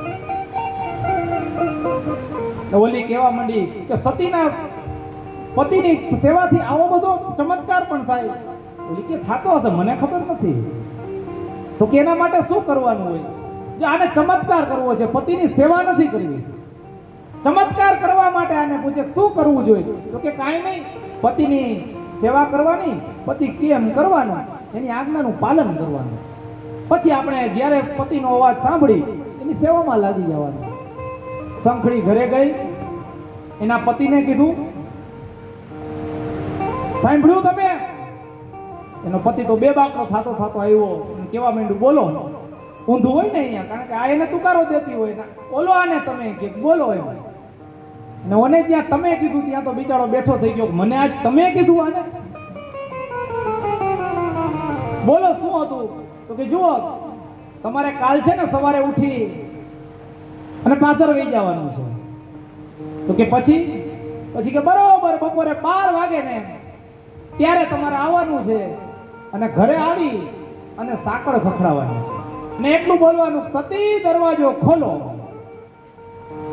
બોલો કે ભલે, બીજું કાંઈ નહીં, બસ તમારે આટલું જ કરવાનું છે. ભલે કાંઈ વાંધો નહીં. બીજે દિવસે સવારે બિચારાને કાંઈ કામ નહોતું, તોય પાદર ભેગો કરી દીધો. ઓલો પાદર આટા મારે, આને ધાનની જરૂર નહોતી, તોય હાંભેલું લઈને ધાન ખાંડવા બેઠી. અને બરોબર એને યાદ રાખ્યું બપોરે 12 વાગે આ ચમત્કાર થાય. ઓલો બિચારો પાદર આટા મારે, ઘડીક થાય એટલે કોકને પૂછે કેટલા વાગ્યા? ઓલા કઈ 11 થયા, 11:15 થયા. પાદરમાં માણસો પૂછવા માંડ્યા, બસ પકડવાની છે? તો ના ના, મારે કામ હતું બસ, બીજું તો કઈ કહેવાય નહીં. પાછું સત્ય કીધું તું, બરાબર 12 વાગે આવજો એમ. એમાં 1 મિનિટ વેલા મોડું થાય તો એને ખબર હોય ને કે ઘરે શું દશા થાય. એટલે બરાબર 12 વાગે ભાઈ પાદરથી ઘરે ગયા અને આ સતી બની અને માંડ્યા ધાન ખાંડવા. બરાબર 12ના ટકોરે ભાઈ આવ્યા અને ડેલી ખખડાવી અને કીધું, હાકળ ખખડાવીને, સતી દરવાજો ખોલો. સતીને તો મનમાં નથી. એ તો ધાન ખાંડે છે અને વિચારે છે કે ઓલીએ તો હાંભેલું આટલે રાખ્યું હતું, ખાલી હાથ પહોંચાય એટલે, આપણે તો મોભારે છે, એવો ચમત્કાર કરવો. ઓલા એ ફરી પાછો દરવાજો ખખડાવ્યો, સતી દરવાજો ખોલો. પણ આ સાંભળે તો ને એના વિચારમાં ને વિચારમાં એ તો વ્યસ્ત છે કે હાંભેલું ક્યાં રાખવું. પછી વધારે વાર ઓલાએ દરવાજો ખખડાવ્યો, પછી ઓને કે હા કે આ તો આવી ગયા લે, અને પછી ઊભી થવા ગઈ. પણ એને વિચાર્યું કે આ એક હાથે તો આટલે જ રહેશે, એટલે એક હાથના બદલે બે હાથે હાંભેલું પકડી અને કર્યો ઘા. સીધું ઈ કે આપણે મોભારે જ ટાંગી દેવું છે. ઓલો બાર રાડું પાડે કે સતી દરવાજો ખોલો, અને સતી થયા ઊભા. પણ આમાં તો કઈ એક દીમાં સીધો કઈ સતીત્વનો પ્રભાવ આવે નહીં. હાંભેલું જેવું ગયું તું એવું મોભારે ભટકાય આવ્યું, ધડ કર્યું નીચે અને સીધું જ સંખડીના કપાળમાં. સતી લોય લોહાણ નીચે પડ્યું, અને ઓલા બિચારાને કઈ ખબર નહીં, અને બાર ઉભો ઉભો રાડ પાડે, સતી દરવાજો ખોલો. અને સતી બોયલા, શું ધૂળ દરવાજો ખોલે? આ તારામાં જ કઈ સત નથી ગયેલો. એટલે આમ કઈ કોઈના દેખા દેખીમાં સતી થવાય નહીં. મનથી આપણા પતિની સેવા કરી, એની આજ્ઞાનું પાલન કરી, એ સાચો સ્ત્રી ધર્મ છે. અંસોયાજીએ કીધું કે હે સીતા, આ જગતની તમામ સ્ત્રીઓ માટે સૌથી સરળ ધર્મ હોય તો એ માત્ર ને માત્ર એના પતિની સેવા છે. બીનું શ્રમ નારી પરમ ગતિ લહઈ, પતિવ્રત ધર્મ છાંડી છલગહઈ. માત્ર એના પતિની સેવા કરે, એને અનુકૂળ થઈને રહીએ, તેને બીજે ક્યાંય જવાની જરૂર નથી. અમે અહીંથી જ્યારે જ્યારે આવી સ્ત્રી ધર્મની વાત કરતા હોય ને કે સ્ત્રી માટે એનો પતિ જ ભગવાન છે, એટલે આમ પુરુષો જે સાંભળતા હોય ને આમ જરાક આમ કટ્ટાર થઈને બેસે, અને જો જોડીમાં આવ્યા હોય તો કદાચ આમ ઈશારો કરીને જો સાંભળજે બરાબર એમય કહેતા હોય. પણ અહીંથી અમારે કેવું પડે કે માત્ર સ્ત્રી માટે જ આ નથી. સ્ત્રી ધર્મ, સ્ત્રી છે એના પતિને ભગવાન માને તો એના પતિની પણ એટલી જ ફરજ છે કે એની પત્નીની અંદર એ દેવીનું દર્શન કરે, કારણ કે એ પણ એનો ધર્મ છે ને, એની ફરજ છે. એટલે અહીંયા કંસોયાજીએ સ્ત્રી ધર્મ શું છે સીતાજીને સમજાયું. સીતાજીને ખૂબ આનંદ થયો. કંસોયાજીએ કીધું કે હે સીતા, તું રામની સાથે આવી એટલે જગતની બીજી સ્ત્રીઓ છે એ તારું ઉદાહરણ આપી અને સમાજમાં બીજી સ્ત્રીઓને કહેશે કે જ્યારે જ્યારે પતિને મુશ્કેલી પડે ત્યારે ત્યારે પતિનો સાથ દેવો જોઈએ. સતીત્વનો પ્રભાવ તો અગણિત છે. વૃંદાએ પોતાના સતીત્વના પ્રભાવથી ભગવાન વિષ્ણુને પણ શ્રાપ આપી અને પથ્થર બનાવી દીધા હતા. જાનકીજીને ખૂબ આનંદ થયો. અહીંયા રામ લક્ષ્મણ છે એ અત્રિ ઋષિ પાસે બેઠા છે. સીતાજીએ અંસોયા પાસેથી સ્ત્રી ધર્મ સાંભળ્યો. વારંવાર ભગવાનને સ્તુતિ કરી પગે લાગી અને ભગવાન હવે ત્યાંથી જંગલની અંદર આગળ પ્રયાણ કરે છે. ભગવાન ત્યાંથી આગળ જાય. તુલસીદાસજી મહારાજે લખ્યું તો ભગવાન હવે જંગલની અંદર આગળ પ્રયાણ કરે તો કઈ રીતે જાય છે?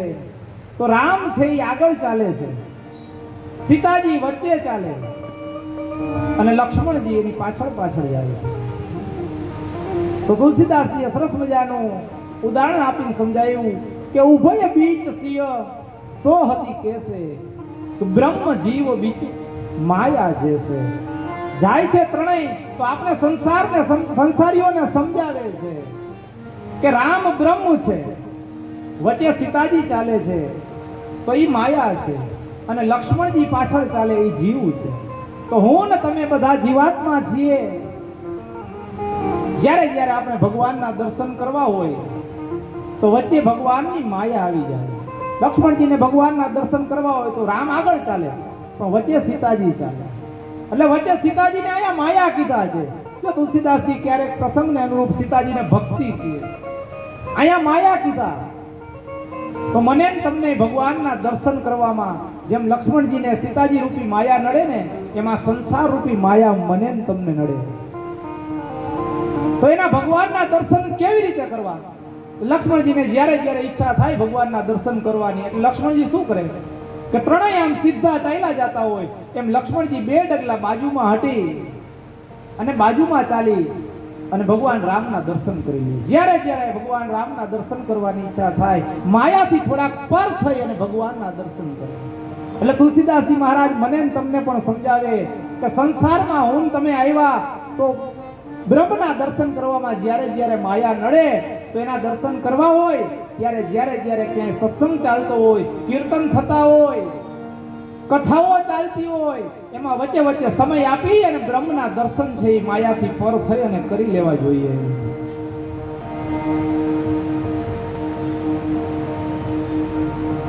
જંગલમાં ભગવાન વચ્ચે વચ્ચે ઋષિ મુનિઓને મળતા જાય, એને આશીષ આપતા જાય, દર્શન આપતા જાય, કંદમૂળ ફળ આરોગતા જાય અને આગળ ને આગળ પ્રયાણ કરે છે. એક પછી એક સુંદર મજાના વન છે, એને નિહાળતા નિહાળતા ભગવાન છે એ જંગલની અંદર આગળ પ્રયાણ કરે છે. એમાં તુલસીદાસજી મહારાજે લખ્યું કે ઓચિંતાનું શું થયું કે રામ, લક્ષ્મણ અને જાનકી ત્રણેય ચાલ્યા જાય છે, તો એમાં ઓચિંતાનો એક વિરાધ નામનો રાક્ષસ આવ્યો અને સીતાજીને રામ અને લક્ષ્મણની વચ્ચેથી ઉપાડી અને જતો રહ્યો. રામ અને લક્ષ્મણ હજી જોવે ત્યાં તો એ વિરાધ નામનો રાક્ષસ હતો, એ સીતાજીને એક ટેકરી ઉપર બેસાડી અને રામ અને લક્ષ્મણની સામે પાછો આવ્યો. રામ લક્ષ્મણની સામે આવી અને કહેવા માંડ્યો, એ તપસ્વીઓ, તમે જરાય ચિંતા કરો માં, હું તારી પત્નીને છે એમને મેનું હરણ કરી નથી લઈ જાતો. હું સુરવીર છું, હું યુદ્ધમાં તમને બેયને મારી અને પછી એનું હરણ કરીને લઈ જાય, એટલે હું યુદ્ધ કરવા માટે તમારી સામે આવ્યો છું. જ્યાં વિરાધ આટલું બોલ્યો ત્યાં લક્ષ્મણને ભ્રકુટી છે ફેરી અને ધીમે ધીમે ધીમે લાલ થયા અને ક્રોધ આવ્યો એટલે પોતાનું ધનુષ છે એ તૈયાર કર્યું અને ભગવાનને કીધું, ભગવાન હમણાં હું આને મારી નાખું. અને લક્ષ્મણજીએ વિરાધની સામે ભયંકર યુદ્ધ શરૂ કર્યું. ભય ક્રુદ્ધ લસણ સંધાની સરધનુ મારી તેહી વ્યાકુલ કિયો, પુની ઉઠી નિશાચર રાખી સીતહી શૂલ લઈ ધાવત ભયો. રામચંદ્ર કૃપાલુ ભજ મન હરણ ભવ ભૈરાલુ,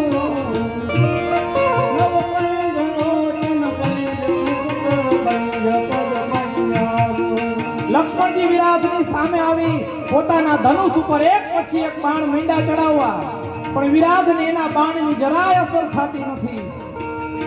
જનુ કાલ દંડ કરાલ ધાવા વિકલ સબ ખગ મૃગ ભયે, તનુતાની શ્રી રઘુવંશ મણિ મુનિ મારી તન જર જર કિયે. રામચંદ્ર કૃપાલુ ભજ મન હરણ ભવ ભૈરાલુ,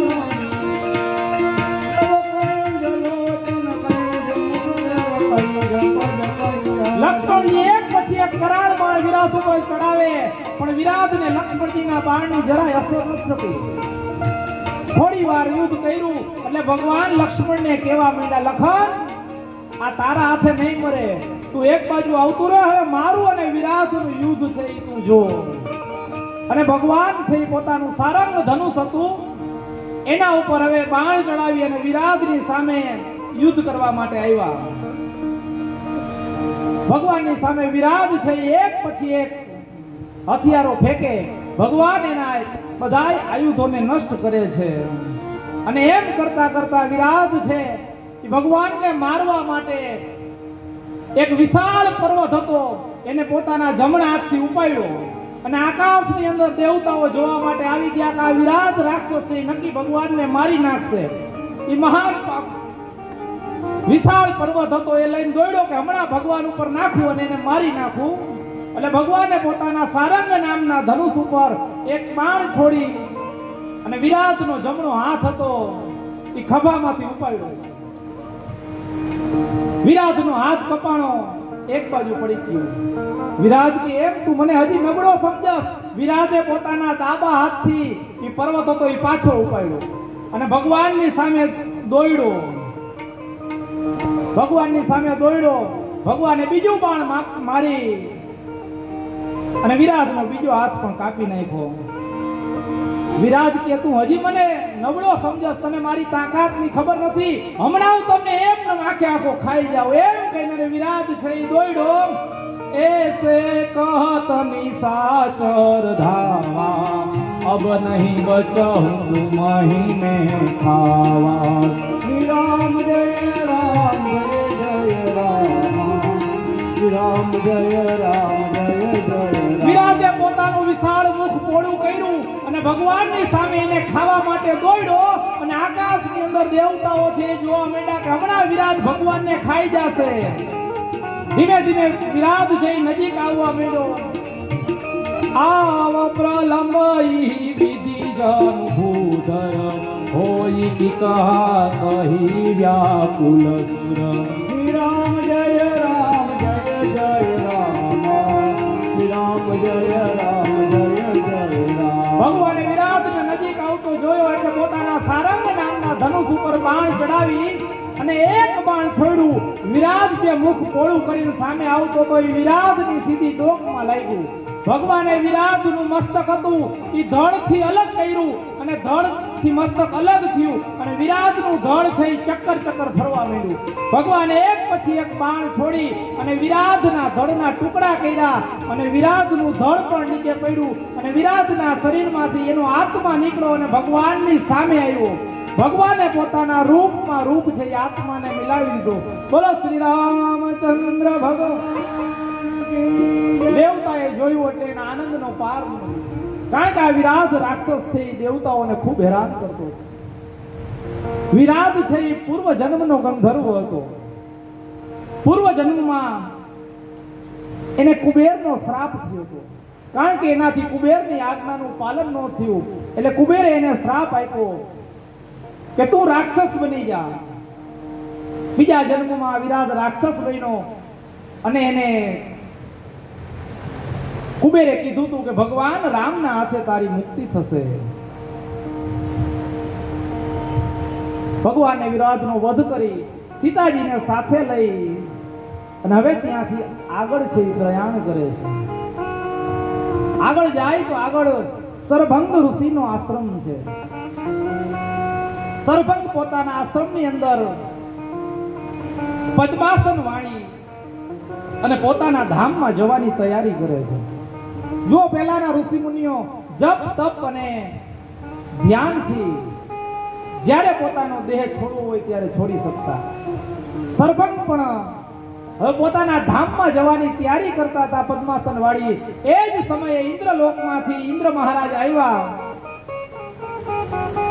સરભંગને આવી અને કહેવા માંડ્યા, સરભંગ તમે થોડી વાર માટે રોકાઈ જાઓ, કારણ કે ભગવાન તમારા આશ્રમે આવે છે તમને દર્શન આપવા માટે. સરભંગના આનંદનો પાર નથી કે જે ઈશ્વરનું ધ્યાન ઋષિ મુનિઓ વર્ષો સુધી જપતા હોય કરતા હોય ધ્યાન, છતાંય અંત સમયે જેનું ધ્યાન ન આવે એ પરમાત્મા મારા આશ્રમે મને દર્શન આપવા આવે. ઇન્દ્ર મહારાજે સરભંગને કીધું, સરભંગ ભગવાન અહીંયા આવે ને એટલે તમારે બીજું કંઈ નથી કરવાનું, પણ એને એટલો જરાક સંદેશો આપજો કે ભગવાનને જરાક કહેજો કે અહીંથી હવે જરાક દક્ષિણ તરફ ચાલે. કારણ કે એ સમયની સૌથી મોટી સત્તા રાવણ છે. એ બધા દક્ષિણની અંદર રાક્ષસો નિવાસ કરે. તો ભગવાનને જરાક એ દિશા તરફ પ્રયાણ કરાવજો. આટલો સંદેશો આપી અને ઇન્દ્ર મહારાજ છે સરભંગના આશ્રમેથી એના લોકમાં ગયા. ઇન્દ્ર વિમાન લઈ નીકળો ને એટલે ભગવાને જોયું. ભગવાનને લખનને કીધું, લખન જો આકાશમાં વિમાન લઈને જાય છે ને એ દેવોનો રાજા ઇન્દ્ર છે. શા માટે આવ્યો તો એ કારણ ન કીધું, કારણ કે ભગવાન તો અંતર્યામી છે, બધું જાણે. અહીંયા સરભંગ પાસે ભગવાન છે દર્શન આપવા માટે આવ્યા.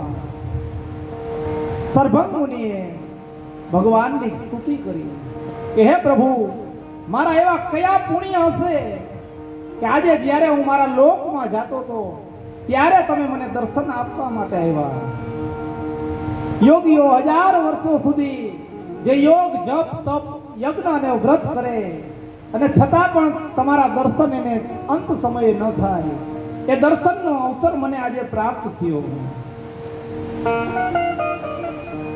ભગવાને કીધું, હું તારા ઉપર પ્રસન્ન છું, તારા જોતું હોય તે માગી લે.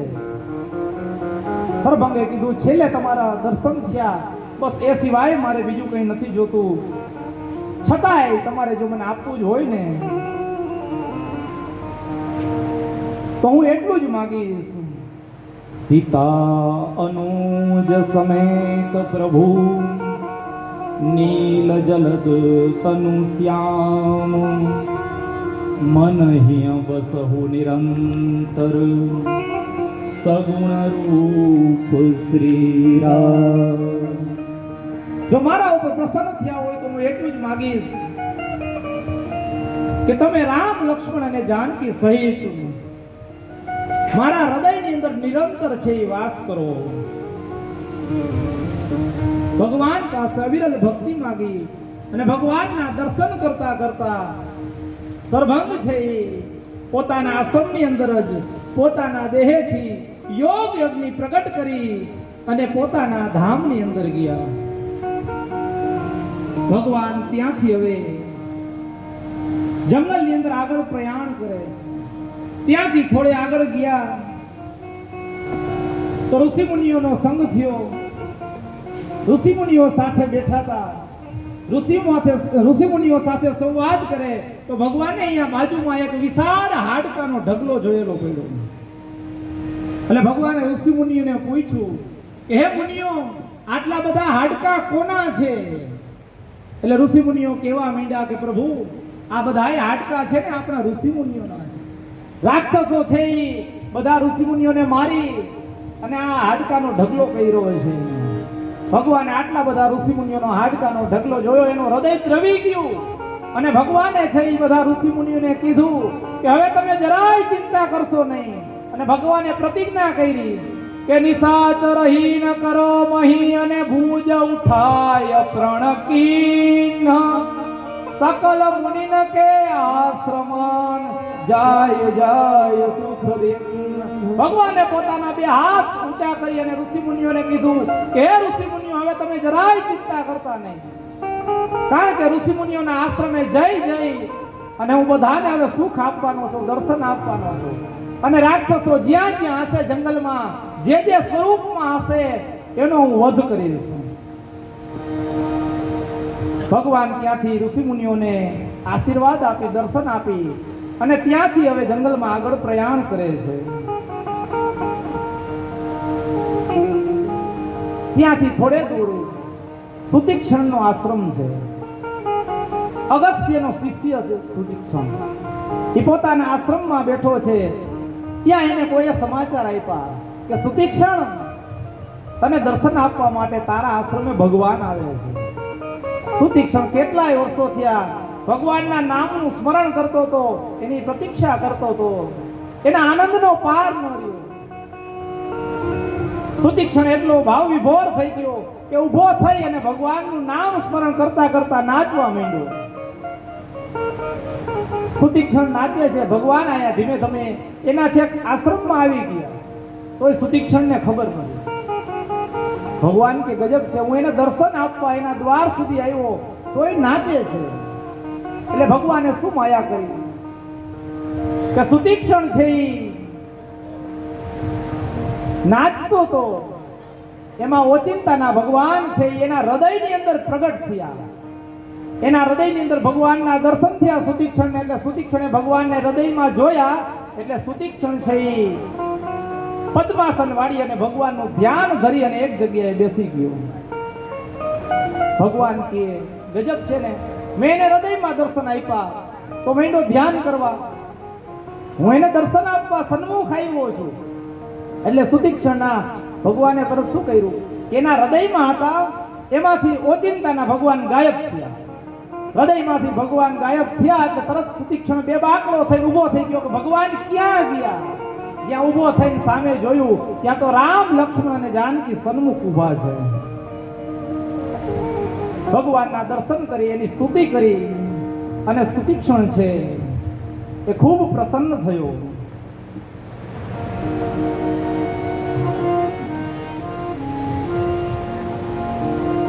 સુતીક્ષણે ભગવાનની સ્તુતિ કરી અને ત્યાંથી ભગવાન હવે સુતીક્ષણના આશ્રમથી આગળ પ્રયાણ કરે છે. સુતીક્ષણને વરદાન આપ્યું અને ભગવાન ત્યાંથી આગળ જવા ગયા એટલે સુતીક્ષણે કીધું કે પ્રભુ અહીંથી હવે તમે કઈ બાજુ જવાના? એટલે ભગવાને કીધું કે અહીંથી હવે હું કુંભજ ઋષિ અગસ્ત છે એના આશ્રમે જાઉં. હવે અગસ્ત એટલે કોણ? સુતીક્ષણના ગુરુ. એટલે સુતીક્ષણે કીધું તો ભગવાન હું પણ તમારી સાથે આવું, હું પણ ઘણા સમય થયા ગુરુના દર્શન કર્યા નથી, તો મારે પણ ગુરુના દર્શન થઈ જાય. ભગવાન મંદ મંદ હસવા માંડ્યા, કારણ કે સુતીક્ષણને લાલસા છે મનમાં. કારણ કે સુતીક્ષણ જ્યારે અગસ્ત્યના આશ્રમમાં રહેતો ને ત્યારે એને અગસ્ત્યને કીધું કે ગુરુ તમે કઈક ગુરુ દક્ષિણામાં કંઈક માંગી લ્યો. એટલે અગસ્ત્ય ઋષિએ કીધું મારે કઈ નથી જોતી સુતીક્ષણ તારી પાસેથી ગુરુ દક્ષિણા. પણ બહુ જીદી એટલે સુતીક્ષણે જીદ કરી કે ગુરુ કંઈક ને કંઈક માગો. એટલે પછી અગસ્ત્યએ કીધું કે મારે બીજું તો કઈ નથી જોતું, જો તારે ગુરુ દક્ષિણા આપવી જોઈએ તો ગુરુ દક્ષિણાની અંદર મને ભગવાનના દર્શન કરાવતો, બીજું કાંઈ નથી જોતું. હવે એ લાયકાત તો સુતીક્ષણમાં હતી નહીં. એટલે ત્યારથી એ ગુરુનો આશ્રમ ત્યજી અને અહીંયાથી થોડે દૂર છે એ પોતાનો આશ્રમ બાંધી અને ભગવાનના નામનું સ્મરણ કરે. પણ એની ભક્તિથી આજે ભગવાન એને ત્યાં આવ્યા અને હવે એને એમ કે ભગવાન અમથા ત્યાં જાય છે તો હું આગળ હાલી અને ગુરુને કહું કે હું ભગવાનને લઈ આવ્યો છું. એટલે ભગવાન મંદ મંદ હસવા માંડ્યા કે કઈ વાંધો નહીં, તું ગુરુ દક્ષિણામાંથી મુક્ત થતો હોય તો તું પણ સાથે ચાલ. એટલે એમ કહી અને સુતીક્ષણ આગળ આવે છે અને અગસ્ત્ય મુનિનો જે આશ્રમ છે ત્યાં આવી અને દોડતા દોડતા પેલા આવી અને ભગવાનને કીધું અગસ્ત્ય મુનિને કે ગુરુદેવ તમે કહેતા હતા ને હું ભગવાનને સાથે લઈ આવ્યો છું. અગસ્ત્ય ઋષિ મનમાં હસવા માંડ્યા કે કદાચ તું ન લઈ આવ્યો હોત તોય ભગવાન તો આવવાના જ હતા, પણ કાંઈ વાંધો નહીં, તું ગુરુ દક્ષિણામાંથી મુક્ત થતો હોય તો અહીંયા ભગવાન રામ, લક્ષ્મણ અને જાનકી ત્રણેય છે અગસ્ત્ય ઋષિના આશ્રમે આવે છે. ત્યાં ભગવાન છે એ અગસ્ત્ય ઋષિ સાથે સંવાદ કરે અને ત્યાંથી આગળ દંડક વનની અંદર પ્રયાણ કરે, પર્ણકુટીર બાંધીને રહીએ. એ બધી સુંદર મજાની કથા છે. પણ આજે આપણે પોણાચારે અત્યારે ઇન્ટરવેલ પાડવાનો છે, 2 ચડાવવા લેવાના છે, રામેશ્વર સ્થાપન અને પૂર્ણાહુતિનો. તો આપણે પછીની જે દંડક વનની સુંદર મજાની કથા છે એ પૂજ્ય બાપુના શ્રી મુખેથી આગળ સાંભળશું. બોલો શ્રી રામચંદ્ર ભગવાન કી જય.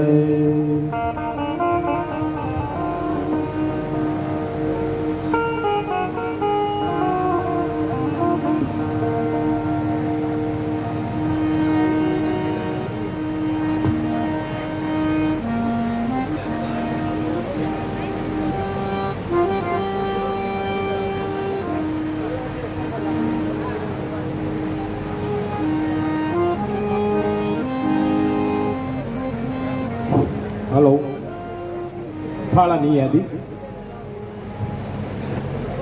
હલો, આજનો ફાળો બોલું છું.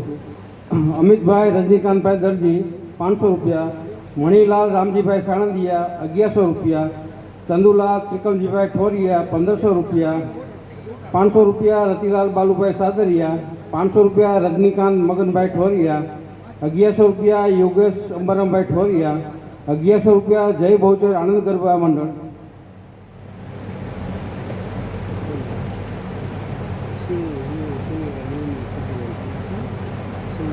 2000 રૂપિયા ગણેશભાઈ મોહનભાઈ ભાટિયા, 500 રૂપિયા હર્ષદ નથુભાઈ ઠોરિયા, 500 રૂપિયા કાંતિલાલ ડાયાભાઈ અઘારા, 1000 રૂપિયા પ્રવીણભાઈ મનુભાઈ પરમાર, 500 રૂપિયા સવિતાબેન રામજીભાઈ કોરડિયા, 2500 રૂપિયા નવુભા હેમતસિંહ પરમાર, 551 રૂપિયા અમૃતલાલ કાનજીભાઈ ઠોરિયા, 3000 રૂપિયા તેજસ બાલુભાઈ ઠોરિયા, 500 રૂપિયા રામ ભરોસે, 500 રૂપિયા રામ ભરોસે, 1000 રૂપિયા રામ ભરોસે, 5100 રૂપિયા શ્રી નકલંગ ગૌ સેવા સંપુટ મંડળ, 5000 રૂપિયા અનિલભાઈ બાબુભાઈ દલસાણીયા, 500 રૂપિયા જયંતિભાઈ સાણંદિયા બિલિયાવાળા, 300 રૂપિયા કિશોરભાઈ વાલજીભાઈ સાણંદિયા, 1500 રૂપિયા રામ ભરોસે, 5580 રૂપિયા નકલંગ ગૌ સેવા સંપુટ મંડળ મટુકીમાં આવેલ, 1500 રૂપિયા નકલંગ ગૌ સેવા સંપુટ મંડળ ફાળા પેટી, 2500 રૂપિયા મયુરભાઈ બાલુભાઈ ઠોરિયા, 1100 રૂપિયા હિતેશભાઈ દયાલજીભાઈ ઠોરિયા, ગાંડુભાઈ